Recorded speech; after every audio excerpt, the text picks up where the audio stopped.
The most pernicious aspect of procrastination is that it can become a habit. We don't just put off our lives today, we put them off till our deathbed. Never forget, this very moment we can change our lives.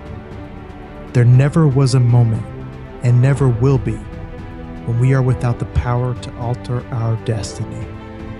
This second, we can turn the tables on resistance. This very second, we can sit down and do our work. Faster than a speeding bullet. I ran until my muscles burned and my veins pumped battery acid. More powerful than a locomotive. An idea is like a virus. Resilient. Highly contagious.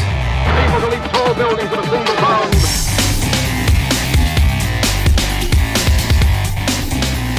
All right, here we are, the Better Humanology Podcast. My name is Jared Moon, and with me is Talon Schwam. What's up, Talon?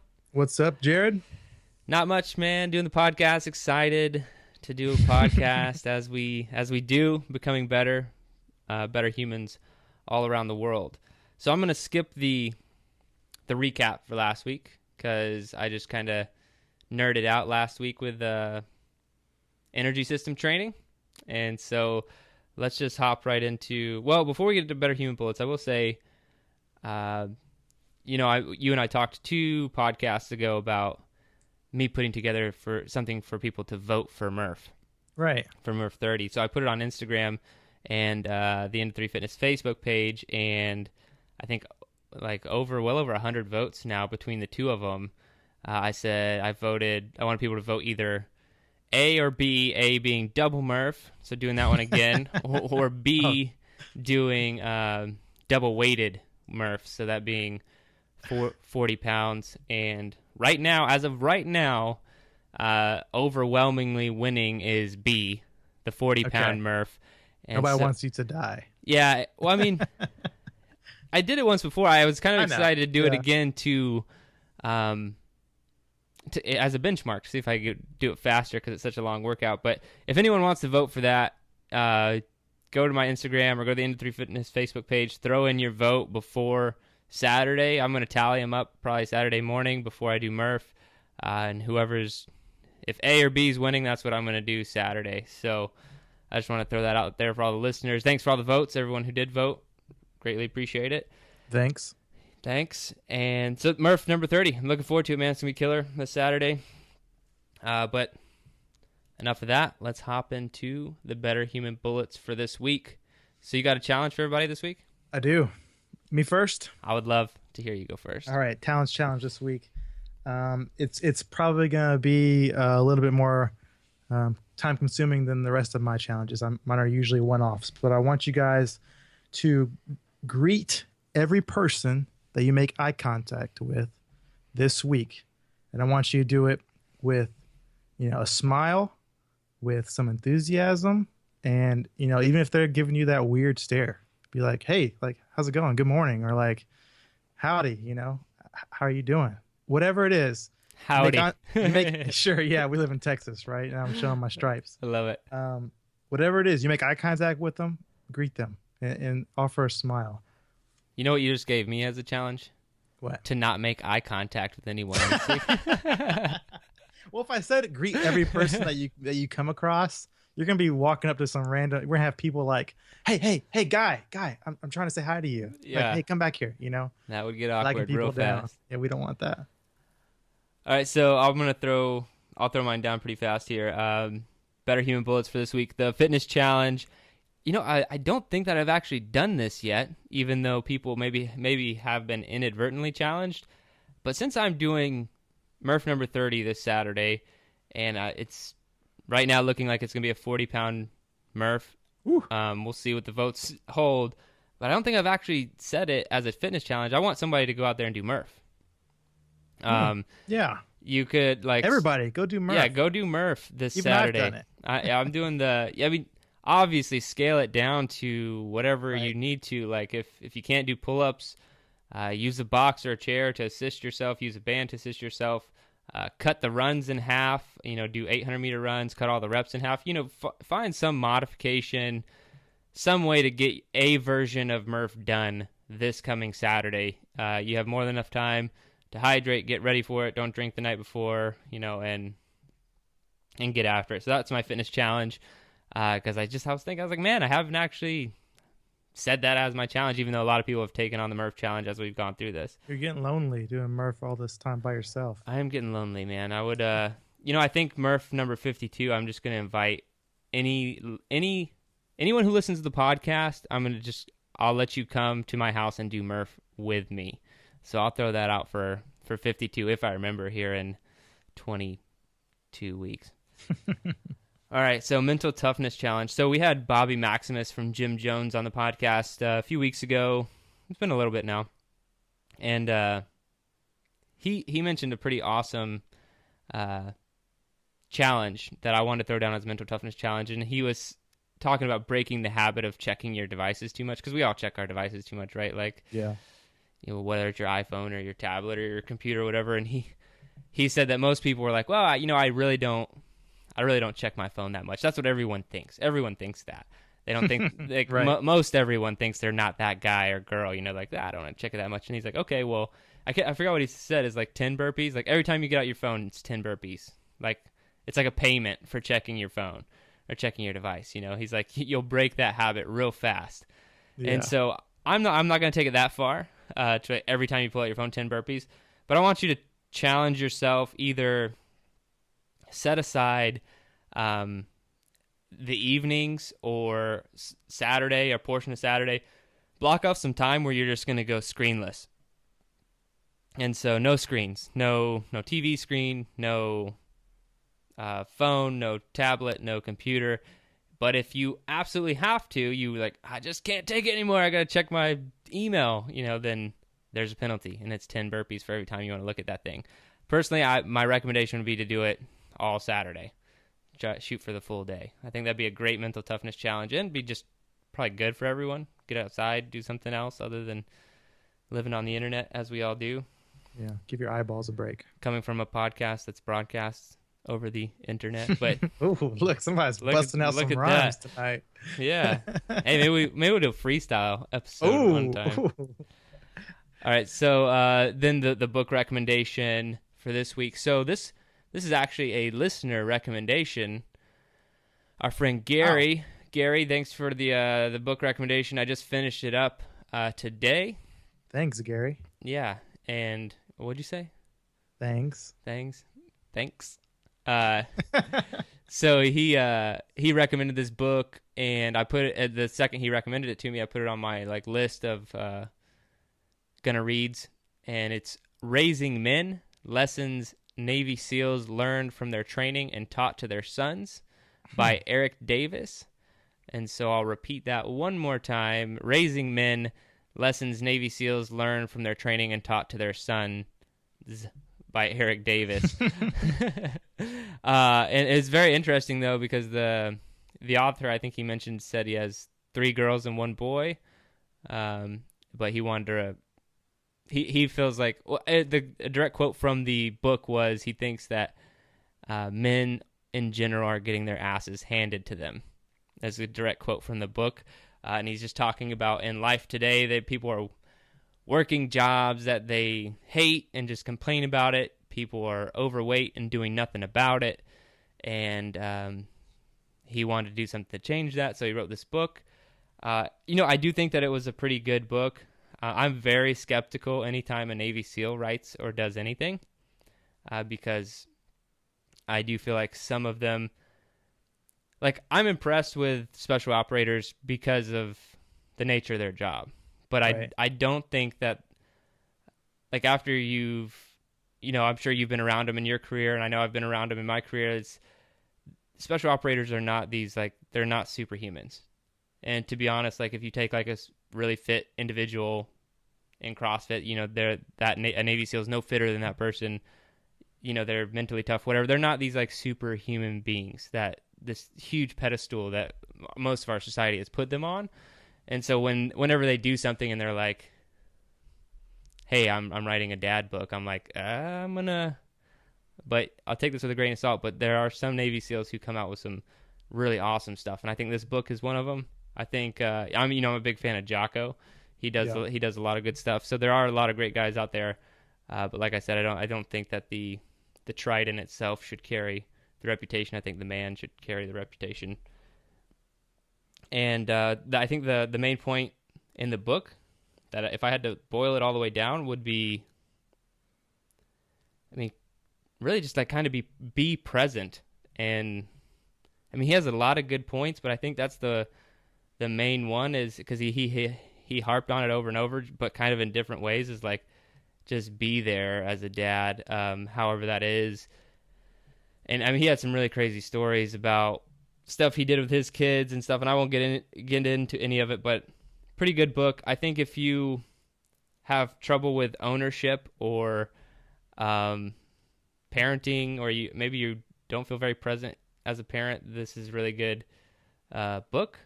I liked it just because, I mean, I really feel I could relate to Eric Davis a lot, just as like a dad, like yeah, a raiser of men. A raiser of men, yeah. So, you think you'd read this one, Talon? I just have the one daughter, right? And so for me, I am really focused on making sure that we raise her to be able to keep men getting their ass kicked, so that she's a leader, and she can dominate the world run by men that we have right now. So probably, though, it sounds really interesting. Honestly, how big I am. We've talked about a couple times on being present and how important that is, and that's something I brought up a couple of different times in conversation. But it sounds really interesting. I'm really happy that we had a reader suggestion as well. And, yeah. I'm a little different. I have been around some special operators, and for me, I feel like every single one that I've met has been maybe not the absolute biggest badass that I've come across, but they're higher caliber than the normal caliber person that I've come across in my life. And not saying that like, hey, they're just better than us or than most people because they've been through training. But I think to do some of the things that they've done in their careers, I just think it just takes a lot of gumption. Yeah, but see, okay, we can have a conversation about this for a minute, and I'm perfectly fine doing it. So if it sounded like I was just trying to discredit the operators in any way, shape, or form, I'm not. But I don't think that they should get any more credit than Army infantry, Sure, airborne. Okay. Like in a lot of cases, operators are safer than those guys on the front lines because they have training that's probably 2 years longer than Marine or Army infantry. Doing just different mission sets and all this other stuff. So more funds, and better equipment. Yeah, and so that's what I'm saying. I don't think that they deserve any more credit than any other service member. And so that's not what I was trying to say. I'm kind of glad you brought that up because I didn't want to come off that way. But the same point, I don't think that I think that the type of individual already exists, and whether it's Green Berets or Navy SEALs or whatever, I think they attract a certain type of person, not make. That's a good point. I don't think they build that person. So I think that there are a lot of people who have the quote unquote Navy SEAL trait in them, if you will, just that type of personality. But they might not be Navy SEALs. Like right. The high performing entrepreneurs, like, they all have like that gung ho mentality and stuff. And yeah, just it's used in different ways. I think that makes the point. Like becoming a Navy SEAL is like a qualifier or a politically correct way of saying like, hey, I'm a badass. How this proves it, right? Yeah. What I don't like is if someone, I won't go any further. So I don't want to get in trouble. I don't want to piss anyone off thinking I'm talking trash about Navy SEAls here on the podcast. Not what I'm doing at all. Talon and I are both veterans. If you guys don't know that, like, we're not. We support all the service members. Yeah, I'm just gonna go ahead and stop right there before I have a Navy SEAL knocking on my door, which I'd gladly welcome. No, okay. All right. So that's the book. I'll read the title one more time since we kind of got on a tangent. Raising Men. One more time. Lessons Navy SEALs learned from their training and taught to their sons. Great book, recommended by Gary. Any other listener who has a recommendation for me out there, feel free to throw it at me. That one super applied, Raising Two Sons, so I definitely took it. If you have any book recommendations, let me know. Hit me up on whatever form of communication you like. All right, man. I think I would like to start, kind of kick off the show by reading some questions. Are you cool with that? I'm always cool with questions. Okay, and they're kind of rhetorical, but I'm going to read this anyway. Oh. So, if you're overweight, do you tell yourself it's just your genetics, that your poor eating habits are too strong to break? Or do you tell yourself you just haven't found the right solution yet, but you'll keep looking and trying? If you work too much and you don't have time for fun, do you tell yourself that everyone else demands too much from you? Or do you tell yourself you don't prioritize your time well enough? If you don't have enough money for the life you want, do you tell yourself your job doesn't pay enough? Or do you tell yourself you're not communicating your value well enough, or that it's time to find better work? Today, take a second, ask which of those stories you tell yourself, what excuses are you making in your own life, and how could you change the story to tell yourself to make success more likely? So that was a passage kind of helping illustrate the topic that I wanted to talk about today, and that's excuses, or the lies that we tell ourselves, the justifications that we get into. I mean, man, because I see it all the time in people, and it's something, I know we've talked about extreme ownership before, and when I see people, or just ownership in general, when I see people making excuses, I realize that they're not taking responsibility or ownership of their situation. They feel like they're out of control. And the very unfortunate thing, I used to feel uncomfortable. If I'm working with a person, like it's an athlete that I'm working with or something, I'm comfortable telling them to their face, like that's bull. Like that's not a real excuse. You know, like you can't say that. But if it's someone I don't know, just met them and we're having a conversation, and we're, you know, maybe fitness comes up or whatever. I've talked about this kind of happened to me in the past, and like they give me an excuse.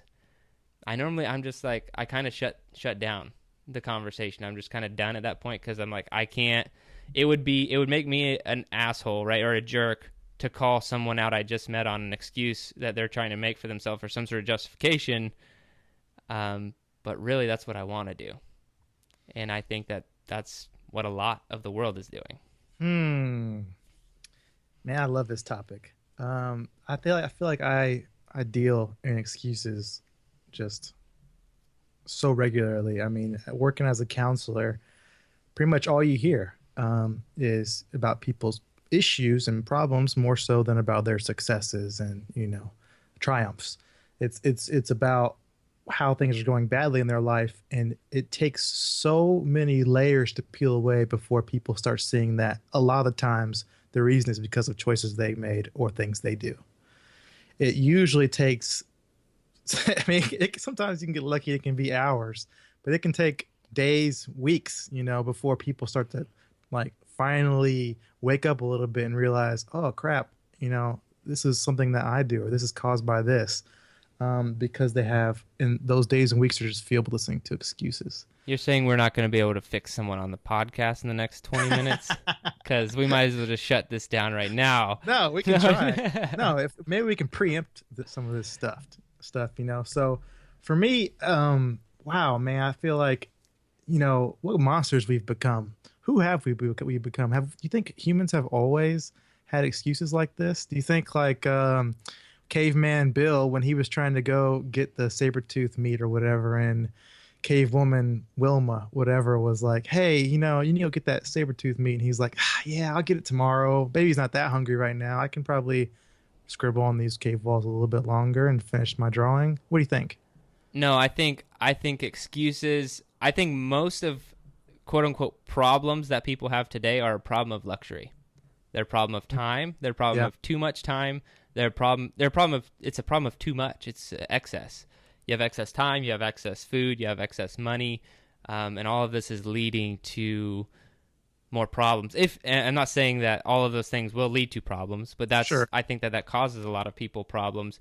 I think when you get in a survival situation, you get checked real fast, and I don't think you worry about those things as much. I don't think that in the caveman days, well, there's nothing I could have done to caught that saber tooth. It's not my fault. It's like my shit. I don't know where I was going with that one. I was gonna say my shoe or my sandal got tripped up, but you know where I'm going. Wear shoes back in caveman Yeah, like days, what would a caveman's excuse even be, man? Anyway, on my hair. Anyway, you say that, and I'm sure this is probably a part of like basically the main point that you're making, where like kind of the times now have created luxury and more idle time. But I was watching, I don't know, have you ever seen the show Naked and Afraid? You've heard of it. It's a survival show. I think I've actually watched an episode of like this Marine, was like super macho and like, but super pale, and he was like really muscular, and he just got like 3rd-degree sunburn within like 8 hours of him first being on the show, and I just thought it was hilarious. Go ahead. Yeah. So he's probably unable to do very much though, right? Yeah, like it was hilarious because it was hilarious. See, that kind of fits with mine. So mine was one of the newer episodes. I don't know, and it was a kind of combo. So they have like 2 people get naked, a guy and a gal, and they had a second group of guy and a gal get naked as well, and they're supposed to meet up. Anyway, what was very interesting about it was like all of them were like in their 30s or 40s, except for one young gal who was like 21. And throughout the entire time, she didn't do jack squat. She didn't do anything. She laid around, talked about how like it was excuses after excuse after excuse. It was like, but I'm tired. Well, if I take a nap now, I have to have a nap now. I won't be able to do anything later. I didn't sleep last night. It was too cold. There were bugs crawling on me. I couldn't do that. It was excuse after excuse. She just couldn't do anything. And by the end, everybody on the show was like, okay, you would not have survived if we didn't do all this stuff for you, because they're basically spoon feeding her the entire time.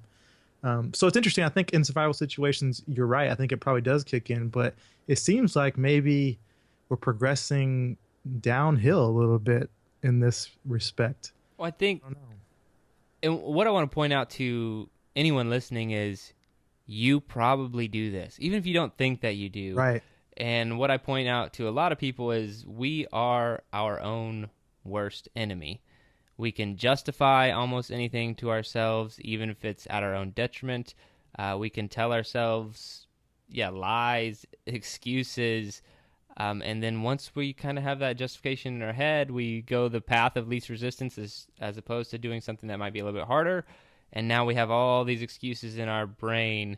And I've talked about doing this on the podcast before, but in a very small situation, let's bring it all the way down to a workout. The only thing that can really make me stop if I'm doing something intense or whatever, a hard workout, is if I think that I'm injured. Because if I won't push past that point, I think it's stupidity. I don't think that it's toughness. If I'm actually hurt myself, I'm going to stop working out. If I broke my arm, I'm not going to just finish it because I want to be a tough guy. Yeah. And so it's like my subconscious knows that. And so that's what will start to creep in if I start doing something really intense. Am I hurt? Wait. Yeah, it'd be like a small tweak. Maybe it was nothing, and I'm just like, well, no, that might be serious. Maybe it could turn into something serious. Like maybe you should, and I have to stop and take an assessment. Like, are you injured? No, you're not. Okay, keep going. And it's just that's a very small example, but this is. Like I'm saying, there's no part of me that wants to quit a workout, but that still creeps in. My subconscious mind is like, no, but maybe, let's just explore this for a minute. Maybe we can quit this thing that's hard and we don't actually want to do. But there was a study done in the Journal of Psychology that followed college students and ones who were more likely to say, there's nothing I could have done in situations they got into. It correlated to all this stuff. They were more likely to cheat. They were more likely to plagiarize, and they had lower grade point averages than the people who felt like they were in control of situations and would say, what could I do better next time? As opposed to making excuses, external factors. And I think two of the paths that it could take. So, I mean, if you don't feel like you're in control of the situation, are you motivated to do anything? That's no, you don't want to do anything. So I think that's the biggest difference here. And probably my biggest point is just knowing that you are in control. There's very little external factors that are affecting you that you can't.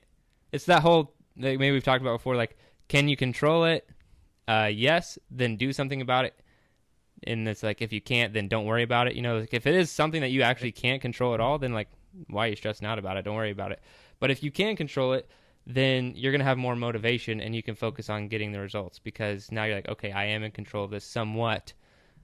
So how can I change the outcome of my situation? Right. How can you overcome it? Yeah. Yeah, I really like that you brought up, the example of injury, because to me, that's what was going to be my next question is, I mean, sometimes the excuse is true, though. Sometimes, excuse is a bad word, but sometimes it's not always a made up thing that hurts us, right? Sometimes, like, if you got a torn ACL, then you're probably not playing that football game this weekend, right? I mean, that's an excuse for why you're not playing. So, I mean, that's probably me getting a little too semantics with the terms here. I think there are excuses and then there are reasons. Okay. Just like there are, like the difference for me in a complaint, like I don't care, like if you want to tell me like something's going bad in your life or whatever, and you just want to like tell me how things are going bad in your life, it's technically complaining, right? You're complaining to me, but venting. Venting, complaining, and I'm fine with that for the most part, as long as the conversation at some point goes towards solutions. Right. I don't have to be the one to come up with the solutions. That's not what people need most of the time. It's just let's move in the direction of what your solution is, because I honestly, to go back to venting, I probably don't do very well with venting. If someone just wants to like vent and then that's it, that's Sure. all they wanted, we're not going to get to a solution. That's very hard for me, because then I just hear complaining. And so, yeah, I think going back to your point of reasons versus excuses, if you have a legitimate reason, Your point. Yeah, my point. Well, you brought it up. You're calling the ACL like an Sure. excuse, but like Right. I mean that's just like a legit like, yeah, you can't do that. But then I would just be challenged. But what can you do? Your ACL's jacked up. Do some push-ups. Right. I think what comes down to on my side is that if you're using excuses to hold yourself back and to prohibit success or progress or just your life, then you're using excuses in the wrong way. The reason I say vent, I want to try and look at with the glasses half full mindset, and as being a trained counselor, for me, I think venting has a lot of benefits, right? So I think maybe if you're dropping excuses on your counselor for weeks and weeks, or you're just talking to your wife, or when you get off work and you call your dad or best friend or whoever it is, whatever, and you talk about some of the rough things that happen in the day, I think there are benefits to that at times in the long run, but you can't let that become your life, and you can't let some of those things that you talk about be things that hold you back from doing what you want to do. Yeah, for a very specific example, because I've been talking with a ton of athletes recently, and one of the common things that keeps coming up, either an email or actually talking to them on the phone, and some of them are probably listening right now, is this: I'm traveling. So my diet is just going to be screwed up. I've been there. And I understand that traveling does make your diet more challenging, but it doesn't mean that you are like off the hook. Maybe you can't be as strict as you'd want to be. Maybe your fitness routine won't be perfect when you're traveling and all this other stuff, but ultimately you are when it comes to food, you are in control of every single thing that goes into your mouth. You are never force-fed anything. And if you are, I'm very interested to hear more about your life. If you're traveling to a wedding, you better eat a piece of that cake. Or not. Like, it's okay. Like, it's okay. I mean, we had Thomas Cox from MealFit on this podcast. Like, I think he was like in the first 10 episodes, and he brought up that point, and I thought it was fantastic. He's like say you absolutely had to eat at McDonald's. Like, given that that's probably not even like a realistic thing, like that you have to eat there, but like you're in this nearest restaurant is 100 miles, you have to eat, that's it, whatever. Then you could still go to the order and try and order something as healthy as possible. Like, I want meat with no bread, and the salad, don't put any of that crap sugar dressing on it, and all, like he said you could try as hard as you can. He said most people, and he was making the point too, that most people just make excuses. Like, I'm on the road, so it's almost like you have an excuse to not have to follow your plan. Mm-hmm. 'Cause I talked to a friend of mine about this he travels a ton, and he's really into health and fitness, and he said he did that for a while because he used to only travel every so once in a while, like, once every couple months. And so he would do, like, whenever he traveled, it would be like diets off, anything goes. And then he realized he kept that mentality, and he started traveling every week. And he slowly got out of hand because traveling was like almost this like trigger to be like, hell yes, we're traveling. I eat whatever I want, like drink whatever I want. And then he's like, then it felt like freedom to him. Yeah, it felt like freedom. But then he's Right. like, holy crap, I'm doing this every single week, and Right. I'm slipping. And so you just got to check yourself on that. But going back to, you are in control of everything you put in your mouth. Like, you can, there are no excuses there. It might not be perfect, but you can still do the best that you can. I think doing the best that you can really leads into my topic that I want to talk about this week. It's kind of putting yourself out beyond yourself a little bit. The topic I really want to talk about is effervescence. And no, we're not talking about little sparkly bubbles in your Sprite drink, Jared. I know that's what you really want to talk about, but Some flowery language. effervescence, yeah, it's fun to say, isn't it? I'm not even going to try. No, come on, let me hear one. Effervescence. Yeah, there we go. So the definition You're bringing of some effervescence right now. in this way, I try, it's something that I live by. That's why I feel passionate about it. But the definition is to show liveliness, high spirits, or animation. And you can probably hear a little bit of animation in my voice right now. But basically, the concept in my mind is to put out. It's not just a positivity, but it's kind of an outlook that you have on life. Bringing that positivity, that outlook, that high spiritedness, that enthusiasm, that passion, kind of to every situation, kind of to every moment of life, to every interaction you have with someone. That's why we have the challenge this week. It's something very small, but it's an exercise in effervescence.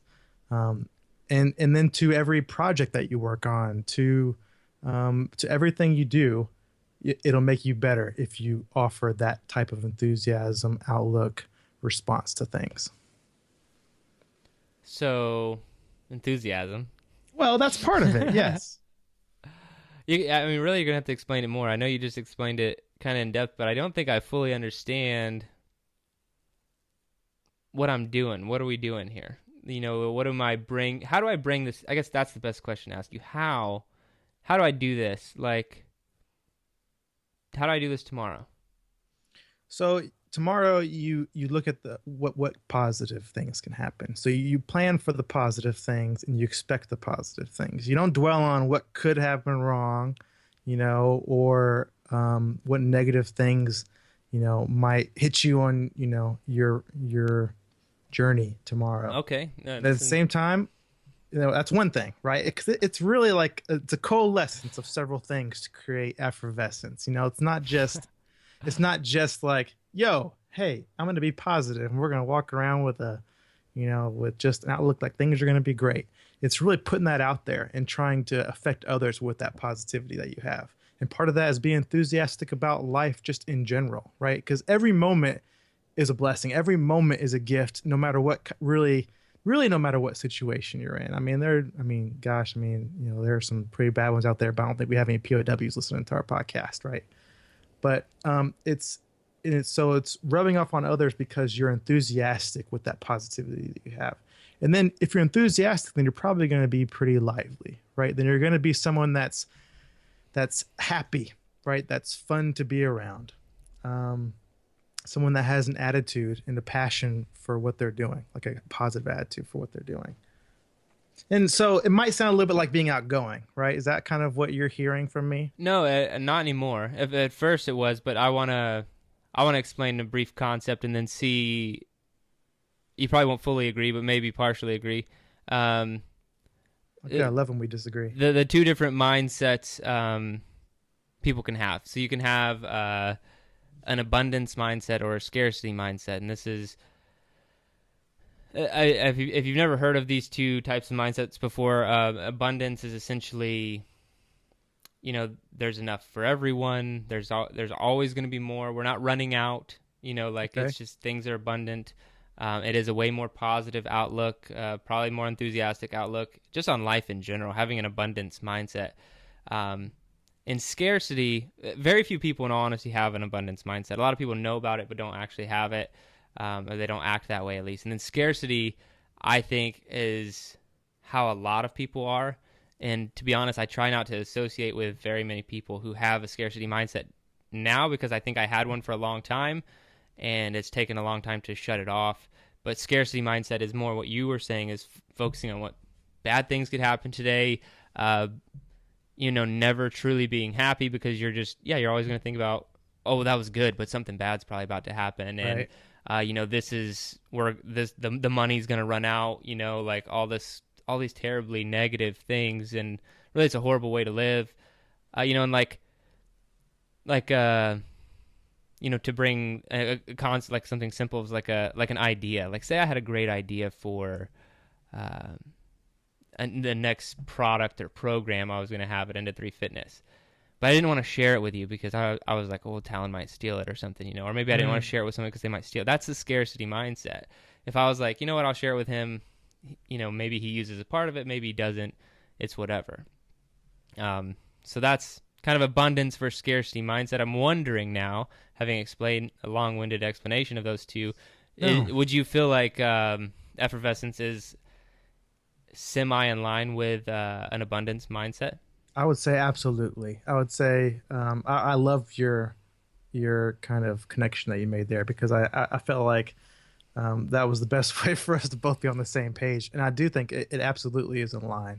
That's what it's really about. It's looking out kind of for everyone. It's like a human, looking out for the human connection more so than just yourself, right? Not what I can get out of things, but what can I give to things more so. It's almost like that JFK quote, really, is living by that, right? Except not for the nation, but for just mankind. So I totally agree. And for me, it's really like, I'm really passionate about it, because I feel like it's cyclical. I really feel like there's a karmic kind of property to it, right? Like, how people say, you get out of it what you put into it, kind of thing. You hear that all the time. I really think that applies to life, because I think you get out of others what you put into them. And if what you're putting into them is positivity, enthusiasm, happiness, because you're smiling, you're bringing the best you, then they're going to bring their best them back to you. You're going to get what you want probably out of them. You're probably going to get more people drawn to you, make more friends or whatever, and have a bigger selection to choose from for your inner circle. All these kinds of things. You're going to be someone that is, that stands out, because like you said, you feel like most people have that scarcity mindset. Not everybody's walking around like this, and the people that are walking around like this do stand out. And for me, the reason I'm passionate about it is because I'm not, an extrovert. And I think we've mentioned that on the show before. People who are extroverts, this kind of thing can come very naturally to them. This kind of thing is stereotypical kind of people who are extroverts. I read this one quote. It said, if you're an extrovert, you probably are exceedingly good at conversation, and you're a fun person to be around. And I was like, well, that's the biggest stereotype about extroverts I've ever heard of. Because I really feel like what they're talking about is effervescence, and I feel like it's a muscle that you can work on. Being a lifelong introvert is something that I had to develop basically over my life, and it's probably something I should have brought up a couple podcasts ago when we talked about how I told a story about how I had to really adapt, kind of overcome all the transitions that I had in my life, moving so often as a child. I think a lot of people are just walking around with the scarcity mindset. And Yeah. You said working it out like a muscle, and that's what I actually wanted to touch on, because I mentioned when I was explaining abundance versus scarcity is I had a scarcity mindset for a long time, and to be honest, it's probably something I still struggle with.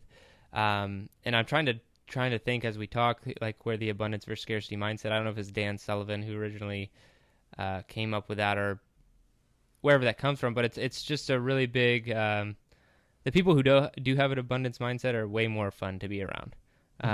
It has nothing to do with being introverted or extroverted. It's just kind of their outlook and their take on things. Right, because they're more inclusive than exclusive. I think a point that I was taking notes, a little bit about these topics for the show, and I want to point out that things like that weekly staff meeting that's Boresville typically can really be turned upside down. I don't know if everybody has staff meetings or whatever, is probably something that's boring that they're sitting through a lot of other people, or snoozeville or whatever you want to call it, can be turned upside down just by bringing that energy that we're talking about, that positivity, enthusiasm. And, maybe that stuff pours in, you end up bringing hopefully not donuts, right? Because then Jared will scold me, but you bring in, things that kind of attitude towards the entire event is what ends up having those things pour into it. Celebrate with poison. But going back, another point you made was celebrate with poison. Working on your everything you're talking about ties back into just this podcast in general, man. Becoming a better human, because if you're working. I've said it before and I'll say it again. If you think that self-improvement is selfish, I mean, it may very well be the definition of selfish, but it's not selfish in a negative way. Working on yourself, becoming better, waking up earlier, reading books, working out, challenging your brain, writing, journaling, meditation, all these things that we've talked about over and over again. If you think that improving yourself is selfish, it's not, because you have to make time to do it, because it's going to make everything around you better. And that's kind of what you're talking about. Yep. When you bring that, everything around you is going to be better. It's not like, oh, you know what, I'm going to get a little bit better, and that'll be good because, maybe I'll feel a little bit better about myself, and that'd be great. That's not what happens when you become better. When you are working constantly every day trying to get better, your friends get better, your spouse gets better, your kids get better, your family members get better, the people you associate with and contact and talk to, everyone gets better. They're either motivated by what you're doing, or they maybe learn something from you, or maybe they just see things differently that day. And however small it is, you could have just changed somebody's life or turned their day upside down or anything. So it's almost it's bringing the speed of the leader is the speed of the team, and you can be a leader in every single situation. Yep. And so I think that you should always be, as long as you're trying to get better and people see it, you're going to be an inspiration and bring every situation that you're in up. I think you just hit every single final point that I had for how it'll benefit your life. I think you just knocked out of the ballpark. I mean, that's what it really comes down to. Absolutely, is a lot of things we talk about. It might sound selfish. I don't want to just rehash everything you said, but it's all about improving yourself. But honestly, in this kind of situation, yeah, maybe you're going to improve your mood a little bit, even if you're faking it till you make it. Because not all of us can just come out. And especially if you're one of those introverts and you're trying to bust out a little bit with some enthusiasm that you're not used to doing, it might be a little bit tiresome and it might be a little bit difficult. But it just affects the environment around you so much more, makes others happier. And like I said, what you put into them, you're going to get back. You're going to be able to inspire them that much better, influence them that much more, concentrate for yourself that much better, be more productive, all those kinds of things. I think it goes down to two simple things. Everything we probably talk about goes down to these two things: is the deciding to do it, and then the effort to get it done. And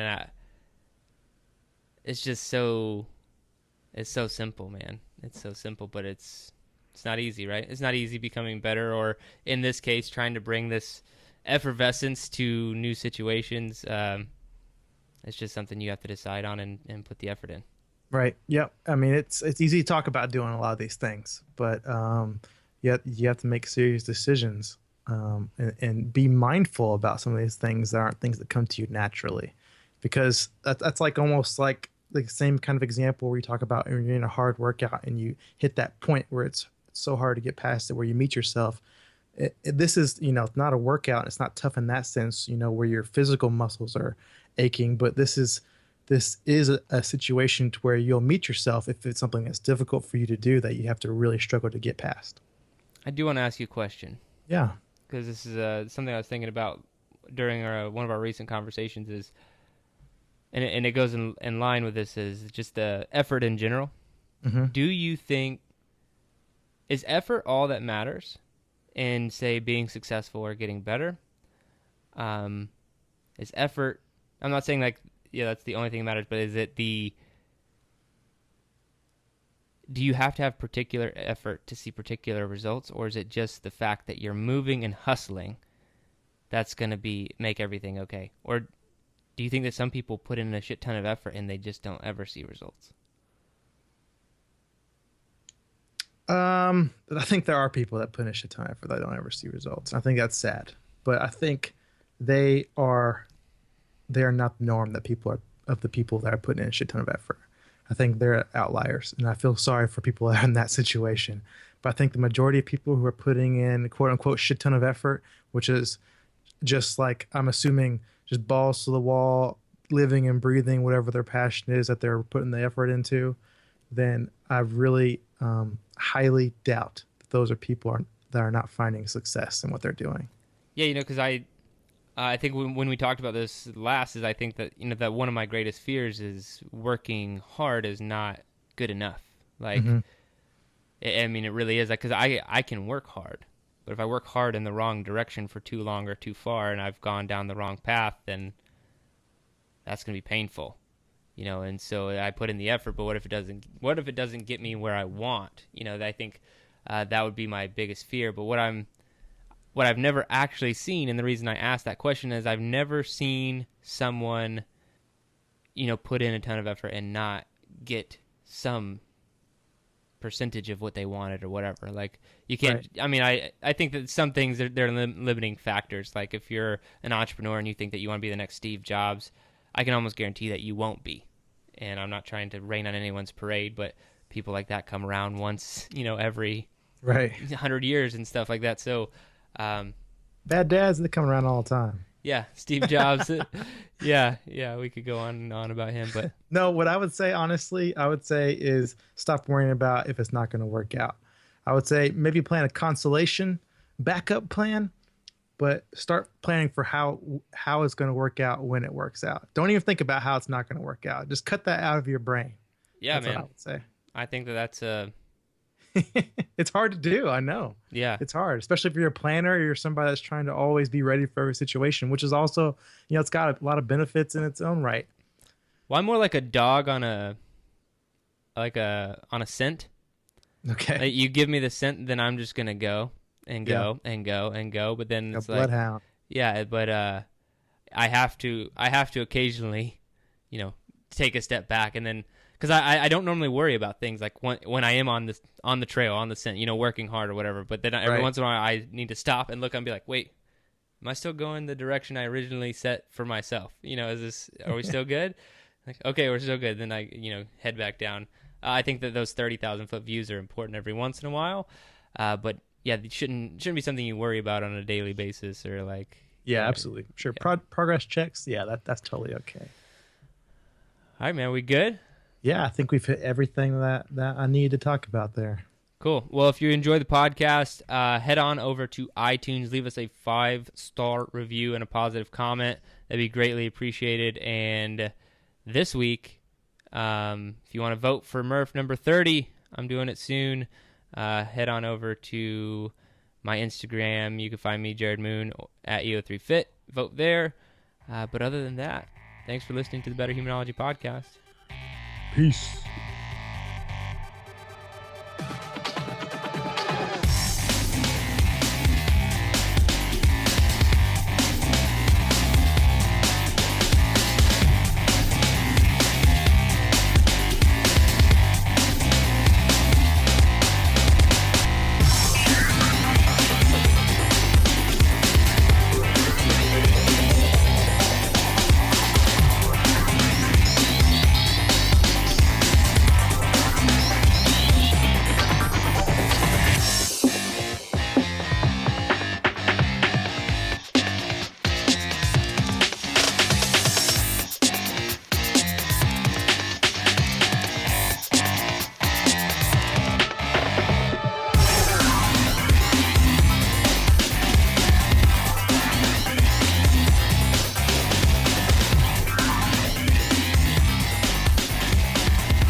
your best. Losers always whine about their best.